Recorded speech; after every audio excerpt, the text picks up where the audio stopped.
What's going on, my phenomenons? Super Saiyan part 5 of my second playthrough, Guardian 5. Hopefully you've been enjoying watching me play the game so far. If you have, as always, like, comment, subscribe. And without further ado, let's get back to it.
Spoiler, we're talking about, we're gonna, use a mouse on it. Well, guess what?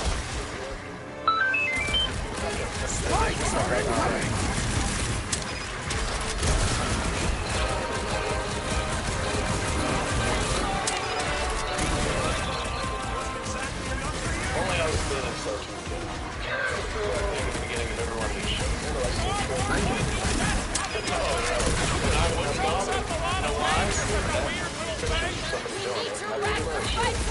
Somebody made a bond. Hello, welcome back to Batman. I'm working on this glorious show, ladies and gentlemen. This episode, we're going to talk about the motifs of the Marvel. Line's speeding up! Of course, Captain America, Civil War, which is, secretly, that's what a monster around here looks like. We were outside Lady Hellman's sanctuary. Creatures here. Just saying. Yeah. They sort of do look like food. Look, I enjoyed Age of Ultron, but this movie What is does your magical mask reveal? What a gem this is. What a easy to find. Yeah, I said cinema, not just a niftily written comic book movie. This is a niftily written piece of fucking cinema. Pull this reactor out gently, right? If it were combustible, the program would have shot it right. He makes an excellent point. I think we're good. Like, well plotted. Yeah, well done. Some shit that happens in like the third act of this movie that, like, I'm a fucking screenwriter by trade some days, and I sat there going, no! Like, I'm fucking good. I should comment shit like that. We're going to talk about it, we're going to spoil shit out of it. So unless you've seen Civil War when it's like fucking 2 o'clock on Friday, what's your excuse? What the fuck? Opened yesterday. Yeah, come on. Night shows. Right, Rocket. That wind control panel's all yours. Haven't you seen it yet? It still works. Great. Everyone look out for beeping red lights. This is a resistance thing. We'll be lucky if there's only one bullet. We got to see the motion picture earlier. But we are going to spoil the movie. Like, seriously. Don't sound like no jelly. So I don't want to hear shit like this piece of shit. I'm going to say it again. Spoilers, big fat spoilers, up your fucking ass. Thank you. It's easier to remember now. Before we jump into Civil War, let us do a little bit of housekeeping. Let us pay some bills, ladies and gentlemen. We work hard here in the Fat Cave to bring you all the news and our opinions on whatever the fuck other better people are doing than us. That's how I explain the shit of it. But, somebody got to pay to keep them lights on. And so it helps to have a sponsor. And whenever we do get a sponsor on the show, dag nabbit, we love it. And we already laid them and fucking that's our big sponsor. Cradle the balls and working that shit. This week's sponsor, we're proud to announce, reveal. Look who's back. Back again. Loot Crate's back. Tell your friends. Don't tell. In any event, we were born in 2 minutes. Man, it's the bridge. Get yourself present. It's like when you sit on your hand for a while. You can play Thor with that. Totally. You will be Thor.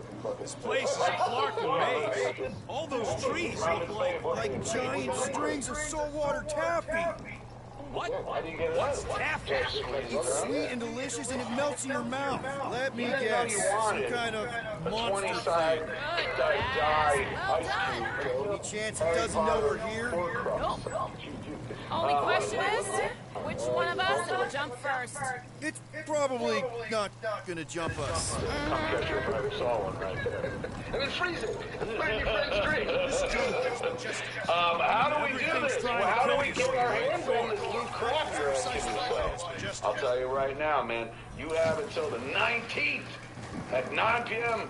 Pacific as they say, to subscribe and receive that month's Loot Crate. When that cutoff happens, that's it. It's all over, man. Then you missed that month. Don't worry, it's always another month. Always another month. Until President Trump happens. Make sure you head to www.lootcrate.com/Kevin Smith, all one word, and enter the code Kevin Smith in all caps, all is one word. KEVIN SMITH. You have no idea. I was well prepared for that question. Nice job. My fucking life was like, what? 10% off, that's what they're going to give you for listening to all this crap right here, for us talking. A bunch of people are like, I'm jumping right to the review, skipping this. That you fucking pricks. Thanks, bastards. Alright, man, Loot Crate, this is fucking genius. I don't know how many times I gotta say, I feel like a parent. Once I How many had times I gotta tell you? Order Loot Crate. My mother would never say that. Would have never come out of my mother's mouth. Totally. But as a parent, I went the other way, so I yell at my kid all the time. Where's your Loot Crate? I say. She's like, my homework. Some kind of cave. He's It's got hidden treasure. That's a little snapshot of my house. That's how Loot Mystery Crate is view. important to us and our family. Loot Crate. Our family. Monster eggs. Yeah. Okay, so note yourself. I love Looks like a monster cave. It smells like a monster cave. You're Alright. on a monster planet. We're good. Sure. Granted, that one ain't gonna fit me. I put it on one of my tables. No, just trying to stay ready. You give me the right size. I would love a Labyrinth in 3XL, is all I'm saying. Thank you, Loot Crate. I bet you didn't make them too, because I know there are. Okay, folks. We're going to talk about, Matt, get out of here. Run! Matt didn't want to No. Civil War, ladies and gentlemen, I went on Twitter and I said, this is, this comic book film of the name. People are like, what about Dark Knight Returns, man? Yeah, you can never. Yeah, the internet is a vital thing. I put this movie shoulder to shoulder with Dark Knight. Yeah, exactly. That's high praise. I thought Dark Knight I thought Dark Knight was, at the time, Here's some jelly dudes. I took care of it. Godfather I knew I comic. Wait, so where are you? I would say if I had to make a yeoman-like comparison for Civil War to another movie. Oh, I will. I ain't got one. I'm fucking good at this. Hey, listen, it's just the two of us. What's up? You're busy exploring. Just meet me in the main cave when you're done looking around. All right. You can't get there without 10, 12 movies prior to it, which they've done expertly over at Marvel. I'm not just saying this is a fun comic movie, a great comic movie. Fine writing. Fine screenplay writing going on. And they totally take advantage of everything that's come before in a way that feels organic and natural and inevitable. That's kind of what you want a movie like this to be. If you're going to get to the point where you want to see Rogers until you start punching each other in the face, it has to feel like it couldn't have happened any other way. Earned, and too. it totally does. Can't just be like this kind of like, we're fighting for the sake of fighting, because then it's like, you guys just fucking bored. There's lots of just real a threats to sec. fucking We're face. having Eventually, a like, stop moment. fighting because they're moment? the same name. there's something personal. We don't have to lower anyone to raise anyone. What's going on? Look, I'm not sure about this whole selling group. Rocky, we've been over this. It's gonna be fine. Yeah, but what if it's not? What if something bad happens? Groot's the only real family I've got. He's the only one who's accepted me for me. You don't know what he's been through. The way he's been treated. Groot offered to do this. And if Gamora offers to tell a joke, I'm just going to assume it's funny? Not sure I get where. I'm saying Groot ain't built for scheming. He ain't no monster. You know what they are right now? It's obvious. Maybe to you, but 3 out of 5 of us think he's monster. People on the street. So give him a chance. He knows what he's doing. 1988 Edmonton Oilers. That's what Marvel is Come right on, now. the sooner we get the Lady Hellbender, the sooner we can focus on paying that stupid fine. You know, fucking shit. Probably this morning. Yeah. 55 the Bridge of Spies. Maybe. But it's like flawless. Marvel's like Pixar from, you know, fucking, Like Toy Story. all the way to the second car seat, first car seat, or whatever. Yeah. I was going to stop at Wally. Cars 2. Yeah, so there you go. All right, well, yeah. For fucking Toy Story, like, what a streak they're on.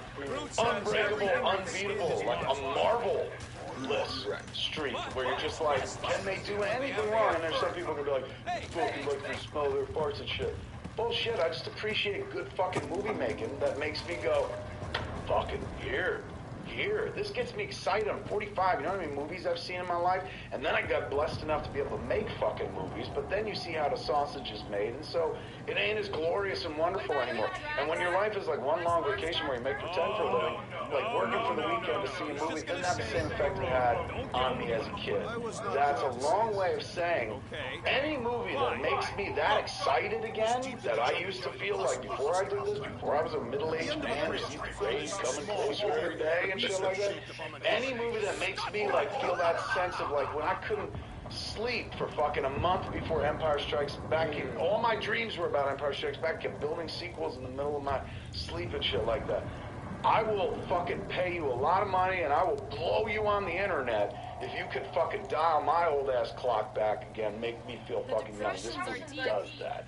The pure joy of cinema, of movie going, of like Saturday afternoon serials, my father's generation and stuff, the culmination of all the blockbuster movies we've watched since we were kids, since George Lucas and Steven Spielberg kind of defined the blockbuster genre. But with like the smarts, and you know, some people are like, come on, smarts, they're comic book movies. Smartly written fucking script, man. Like, I don't give a shit, you know, who you are. Like, that's, you take away the names Iron Man, Captain America, you just put other Joe's names in there, this movie still fucking works. Yeah, like genre has no impact on quality. No. Doesn't matter what kind of movie you call it. It's good or it's not good. These fucking Russo brothers. Holy shit. They got a blowjob waiting for them, apparently. Right here. Oh, all over. So, Boys to the Lord's these work, tracks, man. It is you're just phenomenal. messing Here's the with thing. Nope. Like, one little aspect, I fucking love the movie so much, maybe love that, but You try being one yourself. little aspect, I I was gotta like, watch that's my things that fucking hit boys me in right one there. I don't go. even know, but I was like, that's my boys. Russo brothers come from, like, sitcoms. Yeah, they shot the pilot for Arrested Development. They shot the pilot for Community. I'm pretty sure they shot the pilot for Happy Endings also. And they shot the pilot of a Nazi plane that came into American airspace back in the 40s. These boys are fucking heroes. That's what the Russos are. They shot Arrested Development. And there's a scene, like, when all the heroes are fighting at the airport, man. I was sitting there watching the scene going, this is glorious. This is the greatest fucking superhero fight ever committed to fucking film. This is, like, insanely wonderful. Joyous. All of it's logical and makes sense. Fun as fuck, good times, but like, holy shit, like, whoop moments where motherfuckers like, I'm gonna turn it this way, it's only good for a few seconds, and holy shit, all I want. In the middle of that, a cacophony of glory, man, an orgy of fucking, just cum dumpster fun, dude. That whole fucking airport sequence. I'm looking at one point, I go, motherfuck, that's the Bluth stair car. In one of the shots, dude, there's the blue fucking stair car. If I'm wrong, I'll eat my own dick. And, you know, some people, if I'm the Russo brothers, I'm like, you're wrong just to watch that happen. But I don't think I'm wrong. Like I said, those are, I love that. Those are deep-cut boys right there. Nice job. They're in the middle of making one of the greatest, if not the greatest comic book movie ever made, the greatest superhero movie ever put to film. And they still have time to be like, we did this one. Like, that's beautiful, man. I've read a whole scene where they reference a movie and shit like that. These guys are like just dropped in the visual of the stair car. If you didn't see it, it didn't affect your enjoyment of the movie. But if you saw it, one more, just a Susan of awesome on top of it. Would you guys mind if we flew over a stair car? How much will it cost? Cost is no object. Oh my god, I'm sure they just like, we'll just paint one over here. Let's go. We put a banana on the side. Because it supposedly took place in Germany, but I doubt they shot that in Germany. I don't think so. Nobody shoots anything in Germany. Don't go to Germany. I think it's also Germany. so fucking strange because I'm sitting here as like a filmmaker and I'm like, they probably didn't shoot in Germany. Of course, fucking shoot in Germany. Just because they write Soderberghian and stuff. Whenever you went to a place, just took up the frame. Brussels. Queens, bitch. Queens. Let's talk Spider-Man. Look, there's so many places to go in this movie. All right, let's try to go in order. But before we do that, let's talk Spider-Man. Because you have to. Mark, as you all know, saw the movie before me and stuff, and he kept a very hands, like, I ain't going to tell too much version on the show. But we're just letting it all loose. Spider-Man, dude. Now, Kevin Feige, like, because I'm going to assume it was his move, unless it's the Russo brothers' move. Somebody made the brilliant fucking decision, dude. And I say that like I'm angry, but I'm happy. The brilliant decision to say, this boy, who in every cartoon and every movie sounds like a Midwestern American boy, they're like, somehow lives in Queens. He's from Queens. So this boy is going to sound like he's from Queens. I cried, dude. When I heard him talking in a fucking Queens accent, I was like... And he sounds like a kid. He sounds like a kid. I mean, he just said that, so I'm repeating it. But yeah, like Tobey Maguire, like every other Spider-Man we've seen... Not like a boy, like a man. Has been an adult, basically. Just wearing like... What am I going to do, Aunt May? Oh, dear, she's Gwen. I can't believe I got to go to high school today. Got a fucking thick-ass beard. His testicles are fucking... It's filled with spider webs. Riddled with old man ball cancer. People were like, what? Which is a way of saying he was old. That character. But even in the comics, not comics, cartoons, whenever they've done him, he's always an adult. He sounds like an adult. The simple poetic beauty of a boy. Like, that's what makes that story, one of the aspects of it, so heroic. And they nailed it in this fucking movie. He's a kid who's just trying to do the right thing. You don't even know, like, if he's doing it right. Doesn't even know why, but he's like, I just want help. And Iron Man says to him, come on, I just need you. Trust me.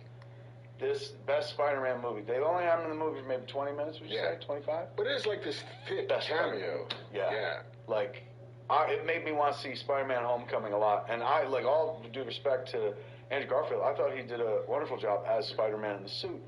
But I was not like, I can't wait to see these movies. I'm like, they're rebooting these? I guess I'll see them. Why not? But I am eagerly anticipating Spider-Man Homecoming, because the whole movie felt like a trailer for that movie, or at least that section. But not in a way where it took away from fucking the plot of Civil War. But he was so expertly handled. Everything about it was just fucking right down to the Romita costume and shit like that. I mean, especially because by the time you get to the Spider-Man interlude, which we can call it, the movie's very heavy. Like Civil War is. They're up and running, man. They're up and running. It's all about It's all about like responsibility, and Bucky might have blown up people, and Wakanda, and death, and T'Challa, and all of that shit. But it's heavy. It's a tragedy. Up on his feet, and the minute he shows up, the minute Tony Stark is putting the moves on Aunt May, it's Marissa something. Tomei. Like, I remember I was watching this movie, and they were together sitting on the couch. And I was like, oh, that must have been like fucking cool. Years like later. 25 years later, or whatever the hell it is. We're doing this again. She made a good Aunt May, too. Yeah. They keep getting younger with that Aunt May. Well, I mean, why would Pretty soon, it's going to be like one of those aunts who's like, you're older than me, Peter. Yeah, like a MILF who's 24. No, you're not a MILF. Two shot. They fucking nailed Spider-Man in this movie. Nailed him. Which is saying a lot, because we've seen a bunch of Spider-Mans throughout history, not just in the movies now, but like in cartoons and stuff. This is even better than Spider-Man, His Amazing Friend Spider-Man, which to me was always the definitive Spider-Man. Really? Yeah. Firestorm. He had good buddies, man. Yeah. He was tight with Iceman, and they all lived together and never fucked. Like, that's friendship, man. Or a sitcom. or Three's Company.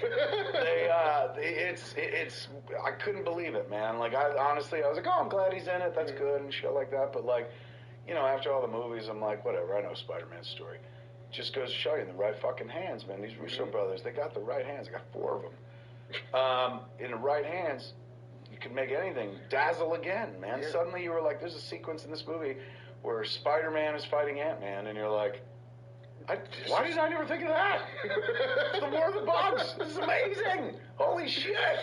And like, never for a moment, like, you completely buy that Spider-Man is outclassed a little bit, and you buy that he's in over his head. Yes. But you're not surprised when he can hold his own. Yes. You know, he's got those powers. He's got those powers, but that's always been the great tension of Spider-Man, is he's a fucking kid who doesn't know any better. And because he doesn't know any better, he can go toe-to-toe. There's a wonderful moment, too, with him and Captain America, where, you know, he's like, where are you from, kid? And he's like, Queens.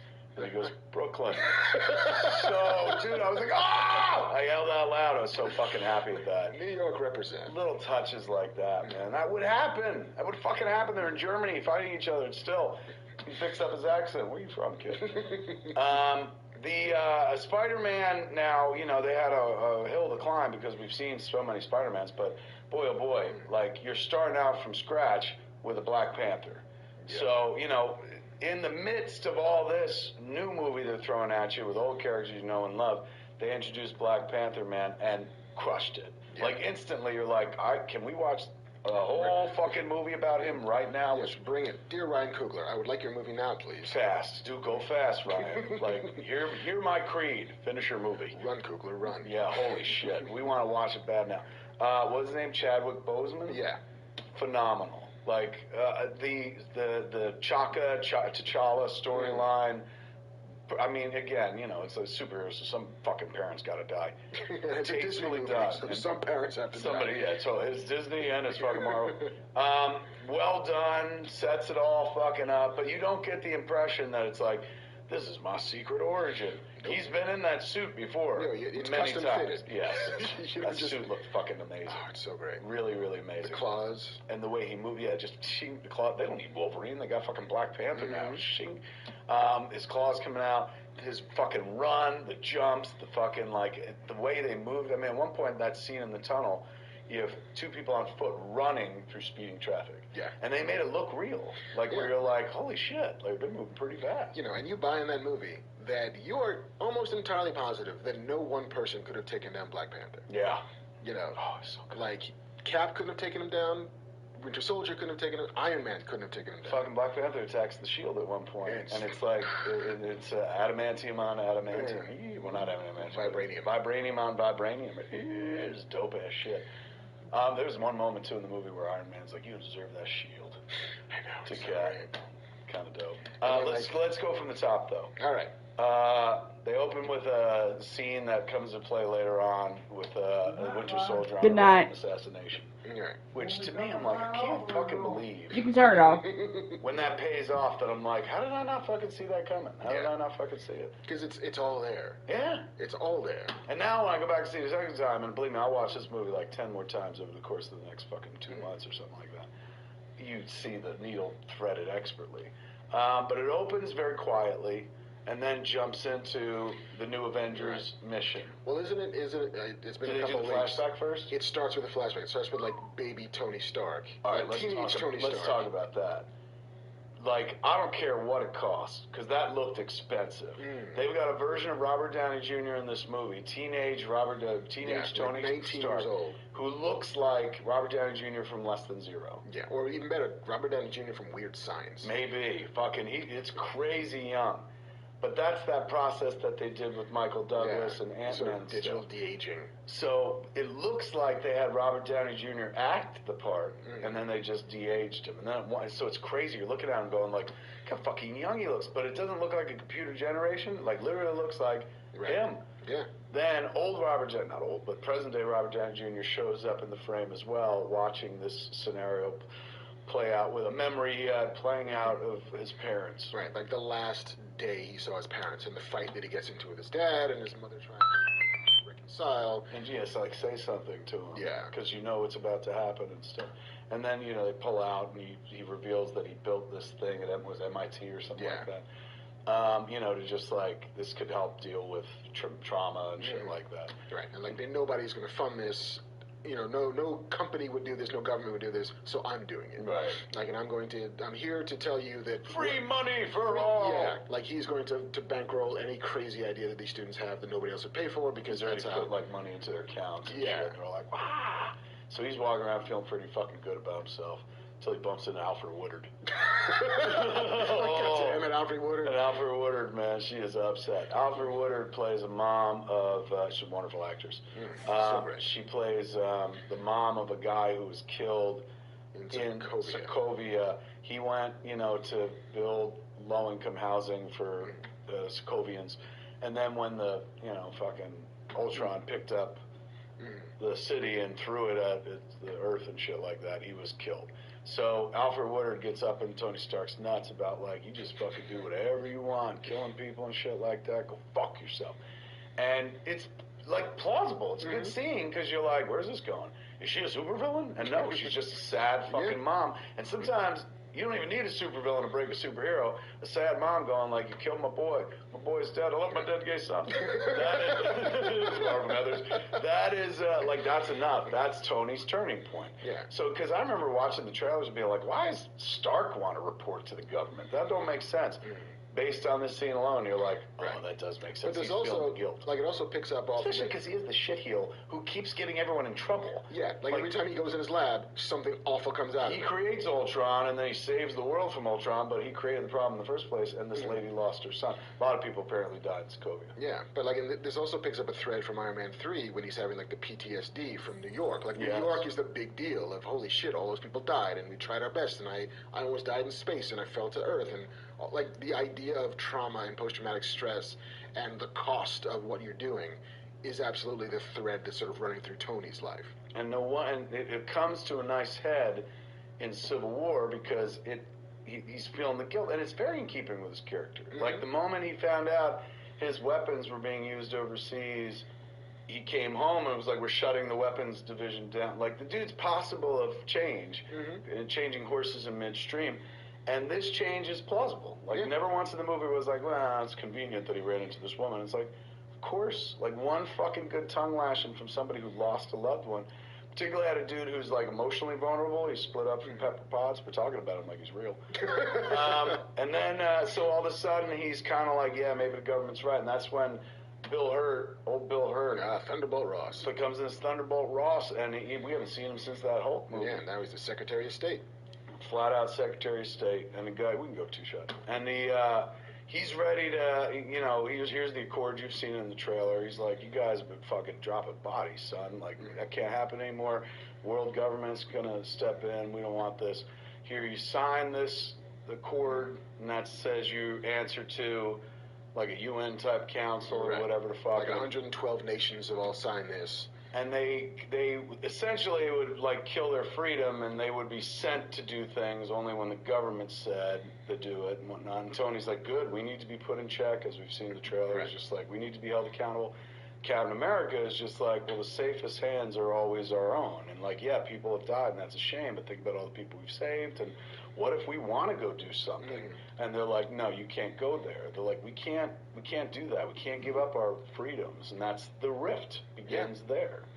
And we didn't even talk about the opening sequence in Lagos, Africa, where Crossbones, Frank Grillo, the great Frank Grillo. Oh my God, dude! And that's the killer action sequence that they kind of open with, where we see the Avengers working together as one, and you know, you see they've shown in some advanced footage where he's like, Wanda, just like we practiced. Yeah, and she fucking lifts him up with magic, and he comes through the fucking window. And the fastball special, their version of the fastball special. And she's like, what about the gas? He's like, get it out. And so she fucking magically sucked the gas out the room and shit. But you get to see the new Avengers functioning as a team. Really cool. And it is against Crossbones, who was Frank Grillo in Captain America Winter Soldier. He was the one guy that was like, you know... Yeah, the leader of that strike team. Who at first was like, you know, fucking... Did he wear a helmet or something like that? Romolo, I think his name was. Yes. And then he, you know, he's the one that's like, we'll take him down, and then he drop a building on him at the end of it. Right. So he's all fucked up. He takes off his mask at one point in the movie. He's all like, "Ugh." But Crossbones is going to get some, like, you know, it's a total comic book mission. Crossbones is going to get some fucking poison gas or whatever fuck, and the Avengers are there to stop him. And they stop him, but then Crossbones is like there personally to get fucking Captain America, who he hates and shit. They played that really well.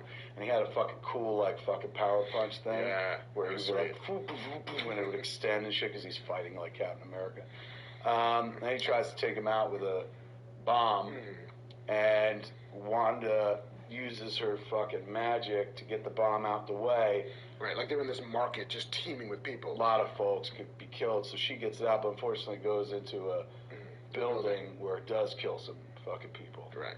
So, you know, she's trying to save some lives, and then some people's lives got lost in the balance, and fucking homeboy gets killed himself, Crossbones, Right. He's out. But that's the event that sends Thunderbolt Ross to the Avengers to be like, listen, you guys have done amazing things. You've saved us from A, B, C, D, and E, but here's the cost. And, of course, the footage of New York, Sokovia, now Lagos. Like, at what point do we have to step in and say, maybe your version of heroism is costing more than it should? It's expensive, fuckers. Look at all this footage. Pain and lives. Holy shit. Which is weird because when you watch this movie, aside from the exploding, like, floor of a building in the beginning, there is not a fuck ton of damage. No. It's not like, look at the buildings coming down, they've dropped us safe from the sky. It's not. It's kind of contained. But yet it never feels small or cheap or like a TV movie or something like that. Sprawling. It's fucking huge, goes over the globe. But you never get a sense of like, look at all this wanton destruction. Look at all these CG fucking buildings coming down. It is not doing that for its own sake. Yeah. And it's not part of the plot or anything like that. They're like more concerned with like, these fuckers are mad at each other. That's the story. It's a soap opera. So... all of a sudden they start driven by revenge. By revenge. They start dividing lines because, well, everyone thinks that the Winter Soldier was the guy responsible for... It's when they're going to sign the Sokovia Accords. That's the second part. When, and, like, Wakanda, the Wakandan royalty is there, and they're very invested in it. King T'Chaka talks to his son. Right. And he's like, you know soon, son, that I will die, as per the plot of every Disney movie. I will be your Mufasa until it's time to not be your Mufasa. Say it again. Mufasa. Mufasa. Mufasa. It was, so they're going to have the Accords signing. Right. And that's when... It's in, like, Berlin or something like that. It's who's the... I think it's the Winter Soldier. Yes. Because there's a whole other thing that we didn't get into about how Daniel Bruhl, who plays Baron Zemo, essentially, but he's not Baron yet. They never say Baron. He's Helmut Zemo. I'm Helmut Zemo. Who breaks good use of the character. Very good use of the character. Like that, you don't realize, what the fuck's going on and shit until the third act. You're like, right. But he like breaks into some old Soviet like missile silo to steal a notebook that has the activation codes for the Winter Soldier, which they show in like a pre-sequence when they send him off on the assassination mission. They say like a series of words to him. Right. And those words trigger his Manchurian candidate like training. They even refer to him at one point as a Manchurian candidate. So it is this guy Daniel Bruhl, Helmut Zemo, Baron Zemo without the mask. But you forgive it. The whole movie, I'm like, they better put him in a mask at the end. The mask better be fucking pink. But what they did with him, I'm like, yeah. Don't he's need a to. Great fucking actor. Great actor, and the arc that they gave this character was really fucking good, clever, and like somewhat sympathetic. Totally. Like, at the end of the day. I mean, and not to again draw out too many parallels between this movie and Batman v Superman, but basically the idea is that somebody who has been wronged by the collateral damage of these heroes is seeking to pit them against each other because the only way to destroy them is to destroy them from within. And so Zemo's entire plan is driven by the fact that members of his family died. It's true, think about it. Like, Zemo's plan is not that different from Luthor's plan. Like his motivations are. Yeah. His plan, like the logic of his plan, the step-by-step, makes perfect sense. Yeah. Like, you see why it would work. There are parallels. And again, we don't want to like fucking, just because we like this movie, it's not like an opportunity to go fucking shit on another movie that I did like. But they are eerily similar. Yeah. These two films. And playing with very similar themes, including, we're good guys fighting each other. So it's tough to like, you know, And not every somebody once in a manipulating while them be into like, the fight. right, even that aspect of it, where you're like, oh, it wasn't even somebody else was doing this to them. But what Zemo does to them is pretty fucking wonderful, fucked up and horrible, but pretty wonderful. And I didn't see it coming. I'm a poor writer. I mean, critics are like, we know, but I couldn't see that coming. When did you figure out? Oh shit.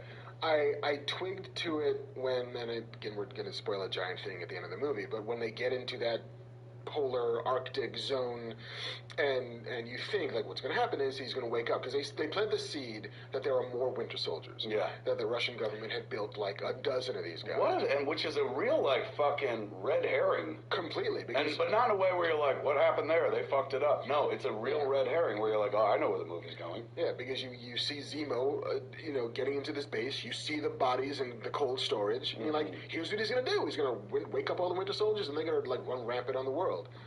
And then the next shot is, they're all dead. You're like, what? Which you could have figured out early on, because it's like, none of these people are that famous. They're not going to be in the whole movie because I don't recognize them. Right. Sure enough, they're dead in the tank in the next scene. Yeah, don't even get a name. Then that was wait a minute. So it's not this, his mission. It's not this. But did you realize what it was? The minute you get, like, that next flashback, you're like, oh, fuck. Yeah. Oh. That was the thing. Like, once he's like, I mean, we'll jump to it. Spoilers, obviously. Yeah, fucking, all of this has been big-time spoilers. But when you get into that third act, the thing we're talking about, it's very cleverly written, is Zemo activated the Winter Soldier knowing that the Avengers would tear themselves apart from within because Captain America is loyal to his friend Bucky, and Iron Man is like, hey man, we gotta fucking account ourselves to the government now. Yeah. The idea was he activated the Winter Soldier so that, I guess, sooner or later it's gonna come out. Well, it's that he activates the Winter Soldier. He asked the Winter Soldier for a mission report. Right. From, like, December 1989. It's like, what happened on that day? And phase one of Zemo's plan is trying to figure out what happened on that day. Right. He knows something did, but he doesn't know what. And then it turns out that what happened on that date in December of 1989 was that the Winter Soldier killed... Spoilers? Killed... Wait for it. 5, 4, 3, 2, 1, go. The Starks. Come on! Fucking who? I didn't see that coming. Nope. That was some good writing, dude. Yeah. And they've only ever really talked about, like, Tony's parents getting killed. Yeah, Howard like, and Maria. Yeah, like, very, like, it wasn't, like, a big part of his mythology. Nope. Like, that's not what turns him in. No, it's Iron Man. But fuck on a stick. If they didn't make that, if that wasn't just expertly dovetailed back, some people might be like, it just makes the world too small. Bullshit. That makes the Marvel Universe fucking wonderful. The fact that they were able to tie those two events together, the Winter Soldier and the death of Stark's parents, so much so that it's the third act fucking gut punch. Like, it may be a more impressive feat than the massive fight in the airport. Yeah. Because the massive airport fight is fucking wonderful, but it's like, all right, there's people fighting each other. And this guy gets fucking big and shit like that. But it's still, you've seen this before. But this third act, like, this is the inner struggle. Because right away, as an audience member, you're like, well, I was with fucking Cap, but come on, bitch. Like, at one point, Iron Man goes, some bitch killed my mom. Like, it fucking goes, oh, it's such a good delivery. He didn't even say fucking dad and shit. Because, him and his dad like this. But he's all fucking, Tony's all broken and fucking crazy eyed, and he's like, some bitch killed my mom. Like, and you buy it, man. Especially because at that point, they had sort of reconciled. Yes. Like, they were all on, Peace. like, we're going to get to Zemo, we'll figure this out, we know what he's trying to do, we're going to stop him. And then it's, tell him what you did. It's a nice December piece of fucking writing, man. Like, Oh, a really nice piece of writing, because you're like, everything's about to be better, and then you're like, nothing is ever going to be the same again. Like, this is the Empire Strikes Back of Marvel movies. Yeah. Oh, my God. It does. It has a very tragic ending, but not like, everyone's fucking dead. In fact, I don't think they kill anybody, do they? I mean, no. Like, Zemo doesn't die, because Black Panther Isn't that weird? After all that, there's no, like, fucking massive casualties list or something? They saw, like, when we lay a hero to rest. I'm not forgetting. Am I forgetting anything? No, I mean, there's anonymous casualties, but nobody that we love, the gay player casualties. But no, none of the, like, oh, we have to get rid of somebody this time or something like that. It's just, like, the thing that you lose is the bond between these innocence. brothers. Yeah. And it's just like it'll never go back. I forgot, you're right. They do kind of smooth it over right before Zemo fucks him with the information. Yeah, and not even so much the information, but that Cap knew. Yeah, that's true. Because he's just like, tell me did you you know know. this? He's just like, I did. Cap can't lie. It's like I just didn't want to break you. And that's when the fucking mask shuts. He's like, boo-boo. And the fight begins. And all those glorious shots you see in the trailer, fucking Cap and Bucky throwing the shield back and forth and fucking pounding ass. That's to save, because Tony's gone fucking shit. He's ready to fucking kill him. Like, kill the Winter Soldier. So fucking earned. Yeah. Like, at that point, it's just blind rage. And you understand 100% why. Mom. Like... Great fucking delivery. And again, parallels. There was a movie recently where there is a key moment that turns on mother love. Right. And yet, in Civil War, like I got teared up when he was like, son of a bitch killed my mom. Like, you heard his voice crack.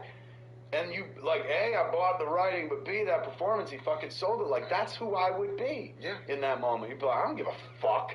Get out of my way, you piece of shit. Like, and he'd want to take him out. Like, that's the scene that gets Downey Jr. to do that movie. Like, son of a bitch killed my mom. Yeah, it's not the big fat fucking... here's $40 million. He's like, let me see a good line first. He's like, well, that's a good line. Good enough. It's not bad. I'll do it. Okay. Yeah, whatever. You got me. A few more than this? Good enough. No, it is a gift. He gets to fucking, like, come on. And these are comic book movies. Most people, like, when we grew up on this shit, they wouldn't do something nearly as involved as this. Nearly as, like, plot-oriented or fucking intricately built as this. Like, just like how when you watch Winter Soldier and you're like, this is like a Grisham thriller where the guy just happens to have a shield on his back most of the movie. Same thing here. You watch a Civil War and you're like, I know it's a comic book movie, but it plays more like the fucking Manchurian Candidate or something like that. These Russo brothers, like, they go, and Feige as well, their source, their inspiration is not the standard. Like, they don't go, well, we're making action movies, so let's look at all the action movies that we've ever made and others have made and stuff. They're like, we're making this specific action movie about, just like in comics, you can get some really good intricate writing and shit like that. They're like, we're doing that, so let's look at movies that are like espionage thrillers and shit like that. Captain America is, like, we can put it in the world of politics and fucking subterfuge and shit. So they take a model for the movie that you would never imagine in a million years. If somebody said, I want to do a comic book movie, it's kind of like the Manchurian Candidate, you'd be like, those two tastes don't go together. Yeah, not so much. These guys fucking balance it. Yeah, like can we add a little Hamlet in here? Could we do a little, like, Macbeth? Can we do a little bit of Lear? Can we get at the idea of, like, brothers at arms with each other and the reasons why that would work? I saw some people online getting shitty because they're like, it doesn't follow the plot line of the Civil War comics. I mean, not exactly, no, not at all. But at a certain point. But I mean, neither did Age of Ultron. Like, I don't hold Marvel like, you're gonna use that title, it better look like the fucking thing I knew and read. In spirit and theory, like, this is fucking Civil War. Yeah. They don't have like 6 months or a year to do a stunt and fucking build it out over many issues or something like that.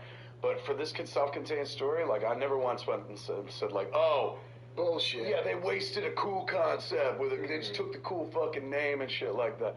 But they didn't. Like, I thought it was well earned. The title is perfect. As you talk about brother on brother and shit like that, which sounds hot. But, like, brother fighting brother and shit, like, that's kind of what it was. Like, none of these fuckers wanted to fight. No.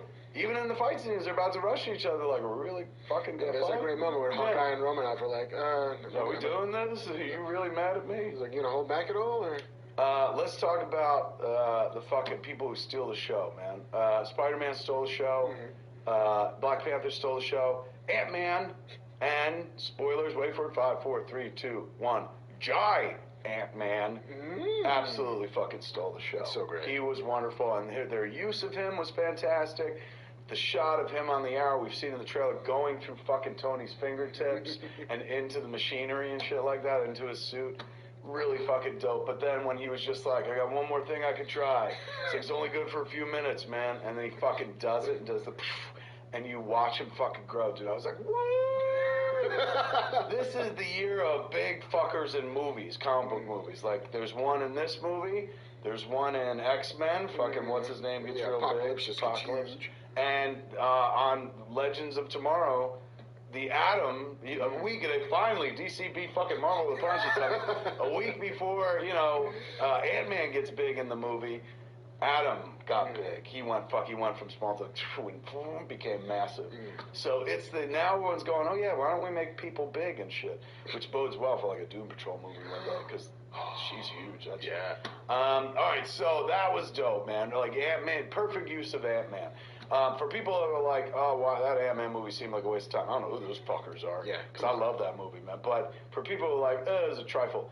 Good. What that trifle set up a fantastic fucking sequence in Civil War. So if that's all it was to you, was a trifle, that trifle was a big stepping stone to like one of the best parts of fucking Civil War.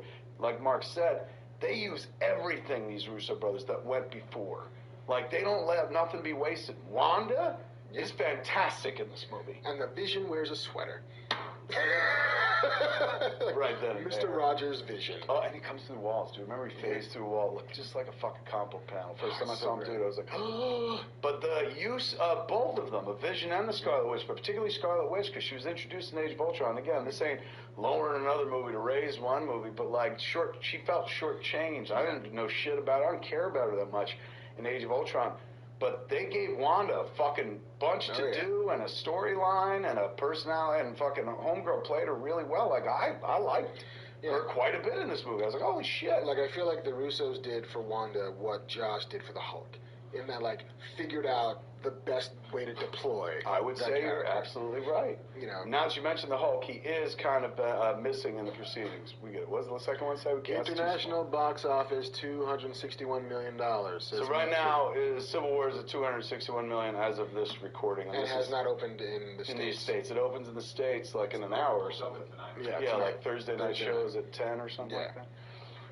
Fucking massive. The Hulk's not in it. Don't go looking for any Hulk. Thor's not in it. Thor's not in it, which kind of makes sense because, like, you got these fuckers involved in the Civil War. It's over. Right. Yeah. Like this is a human story, and you don't need gods. A god or a monster. Yeah. It's true. But yeah, you don't feel their absence really. You're not like, where the fuck are these guys?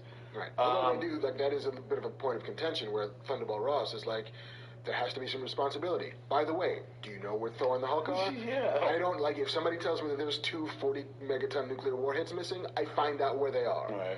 It's all their logic is really fucking sound in this movie. Like, that's the thing. It's that everything, you understand why each person believes what they believe. Everybody makes their case, and their case is solid. Tony Stark going to Queens and sitting in Peter Parker's room and talking to him, and it's because that's how they introduce Spider-Man. It's a very quiet scene. It's not like he's fucking up to heroics. You see his like homemade fucking suit on a video, and then also in the room it's dangling from a rope and shit. Like Tony discovers it. Yeah. And he says like, you know, fucking I can't, like, ever since the thing happened, there's a lot of information. So they build a perfect reason for Tony to be like, here's your technology. Yeah. Here's the aperture changing eyes and stuff like that. And it's so great because you get the sense that Tony, for the maybe since meeting Bruce Banner, has found a kindred spirit. Yes. And what's more, had found like the kid inventor. Yeah. You know, Who he was like 30 years ago. And it's like, oh, you know, fucking I know you. Yeah. You know what you need? You just need a leg up. You need a chance. You sit there going, I would watch a whole fucking movie with just these two. They don't even have to be in costume, but that'd be wonderful if they were in costume. And you realize we're going to get it, maybe not a whole movie, but like they are going to use him a lot, I bet, at Homecoming. Yeah. And it seems like RDJ liked that kid because their chemistry, I mean, look, he's a great actor, so he can act with fucking, I'm sure he could act with Hitler and pull it off.